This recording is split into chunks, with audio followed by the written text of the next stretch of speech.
Üdvözlök mindenkit a Railcast Simulator csatornáján. Még nincsen kész a szoba, illetve stúdió, valamint megváltam néhány olyan alkatrészt, amiről azt gondoltam, hogy nem lesz szükségünk, de ahhoz, hogy ahogy ígértem, alkatrészűn maradhassak, most viszont szükség lesz rá.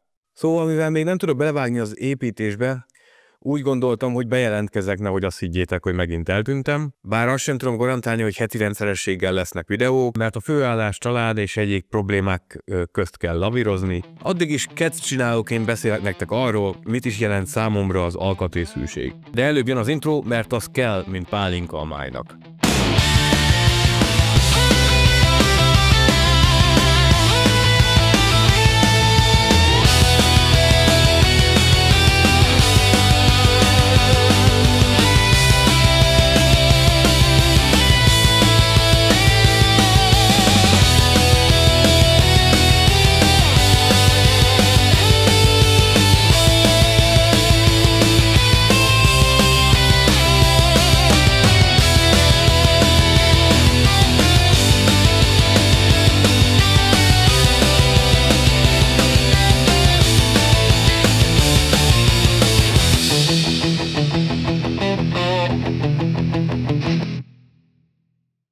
A cél ugye az, hogy a lehető legkevesebb külső szimulátorokhoz gyártott perifériát használjunk. Egyedül a szervóbázis lesz ilyen előre gyártott haptikus vezérlő. Mondhatnátok, hogy azt is készíthetnék, de ez meghaladja a kompetenciáimat, és nem gondolom, hogy sokkal kisebb anyagi befektetéssel járna, mint egy használt szervóbázis beszerzése. Na és persze ígértem, hogy törekszem az egyszerűségre.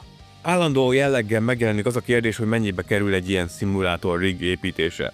Kezdjük ott, hogy a nevében is benne van, hogy railcar, tehát valódi autóból épített szimulátor, tehát feltételezzük, hogy eleve van egy autónk, amit erre a célra szánunk. Ezzel a költséggel nem is számolok, ahogy a rejtett költségekre sem fogok kitérni, mint például, hogy a mi országunkban vagy más országokban milyen folyamatokkal és költségekkel jár egy autó forgalomból való kivonása, főleg ha meg is szeretnéd azt tartani.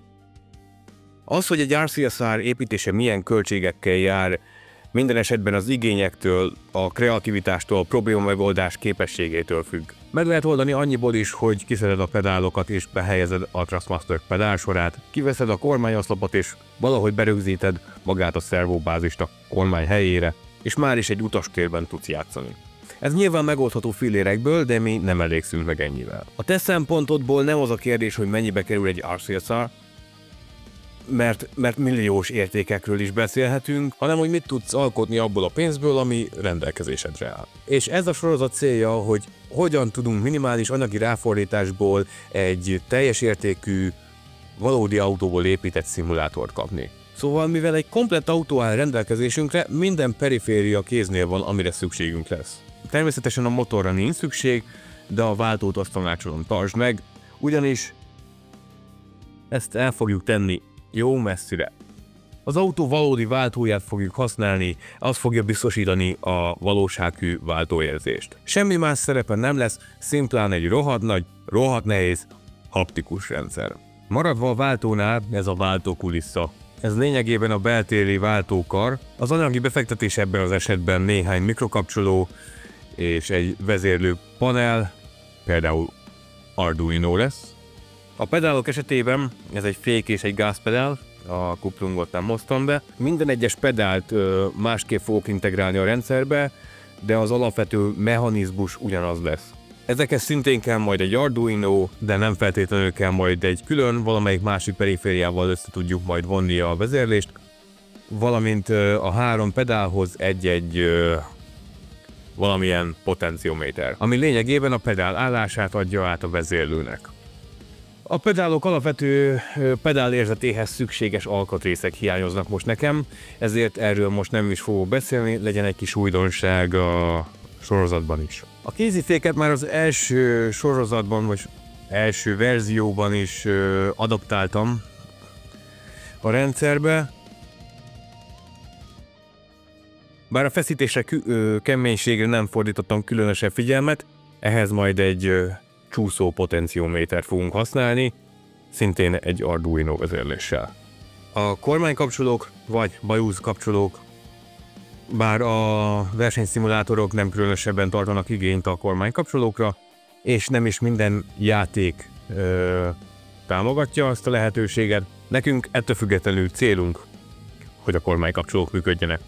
Itt szeretném jelezni, hogy abba hagytam a szervóbázisokra tervezett kormánykapcsolók gyártását, forgalmazását, több okból kifolyólag. Azonban a következő sorozatokban ki fog derülni, hogyan tudod működtetni a kormánykapcsolókat a játékban, és kellő kreativitással magad is elkészítheted a tartót a bázisra. És végül, mivel a kormányzáshoz szervóbázist fogunk használni, ezt hagytam a legvégére, lényegében ezzel lesz a legkevesebb dolgunk. Tulajdonképpen a bázis rögzítését kell majd megoldani, annak csatlakozását a kormányoszlophoz és a kormányhoz. Természetesen a mellékes és apró dolgokról is fogunk majd beszélni, mint például a középkonzol kezelőszervek, hangrendszer és más kapcsolók, melyek szintén nem igényelnek más, csak kisebb elektromérnöki szaktudást, csak viccelek, de azért a csatlakozási bekötési pontokat nem árt megtalálni, aztán valamilyen vezérlő használatával továbbítani a kapcsolók jeleit. Tehát összességében csak néhány vezérlőre, például Arduino-ra lesz szükség, illetve csatlakozókra, vezetékekre, kapcsolókra, potenciométerekre, legalábbis anyagi szempontból. Bár, hogy a sötét oldalába is belenézzünk, az Arduino Nano most közel 14 euró, vagyis kb. 5000 forint, bár ezek összességében egy Real Custom Rig szempontjából vizsgálva, amit a végén kapunk, nem is olyan nagy összeg. Valószínű, hogy gyakran lesz szükség 3D nyomtatóra, de azt feltételezem, hogy aki egy ilyen kreatív projektbe belemer vágni, az kreativitása barkácsolás iránti szenvedélye révén ez egy alapvető dolog az eszköztárában. Végül azt is hozzá kell tennem, hogy az országodban hatályos autóbontással, autóalkatrész, veszélyes és egyéb hulladékkezelésével kapcsolatos törvényekkel kapcsolatban tájékozódj a saját érdekedben. Én is ezeknek megfelelően jártam el. Ebben a részben ennyit szerettem volna elmondani, remélem fenntartottam az érdeklődéseteket, írjatok kommentet, amiről csak akartok, csak pörgessétek fel a YouTube algoritmusát, iratkozzatok fel, ha még nem tettétek, találkozunk a következő részben, ahol remélem már belevághatunk a bütykölésbe. Sziasztok! Tehát feltételezzük, hogy eleve van egy autónk, amit erre a szárra szeretnénk